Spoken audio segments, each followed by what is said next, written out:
Voilà, aujourd'hui, nous avons eu la présentation d'une étude menée en partenariat entre les entreprises de recyclage, l'ADEME, qui a mis en place un dispositif qui permet de calculer l'impact du recyclage sur les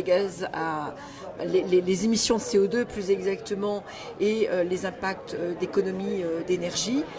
C'est une modélisation qui présente un intérêt important dans le cadre de la discussion sur l'économie circulaire, eu égard au fait que c'est le premier modèle du genre, qu'il a fait l'objet de la création d'un logiciel qui permet à tout à chacun de calculer ses effets bénéfices sur les émissions de CO2 et les économies d'énergie à l'échelle des produits recyclés. Donc je crois qu'il faut que les États membres regardent d'un petit peu plus près ce qui a été produit par cette étude menée en France, qui a été d'ailleurs publiée je crois en mai dernier, et qui peut ouvrir la voie aujourd'hui à d'autres projets en matière de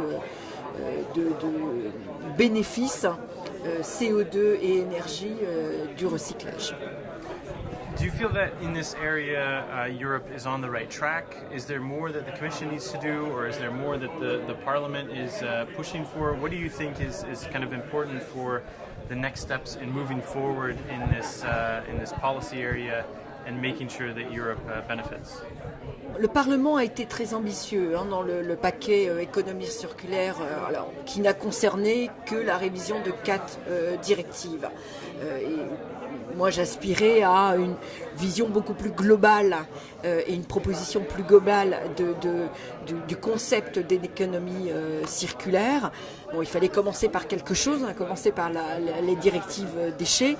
Moi, ce que j'attends aujourd'hui de la Commission, c'est à l'aune de cette étude et d'autres travaux qui sont menés, c'est qu'on ait un vrai paquet proposé par la Commission en matière d'économie circulaire.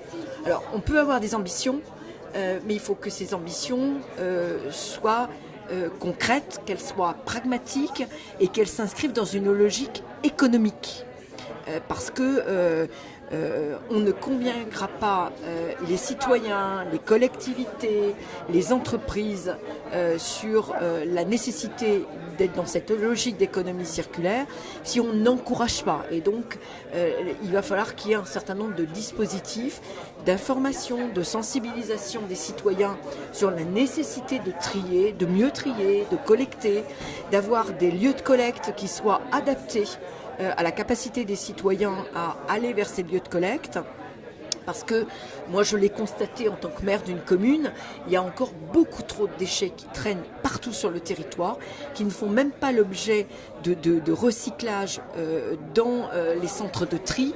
Et puis il faut aussi qu'on ait des centres de tri qui soient à des échelles de territoire, qui soient économiquement acceptables. Donc il va falloir qu'il y ait un vrai travail, enfin moi je parle de ce que je connais la France, qui est un vrai travail de sensibilisation des citoyens, d'organisation et de structure de la collecte, mais aussi d'organisation et de structure de tri.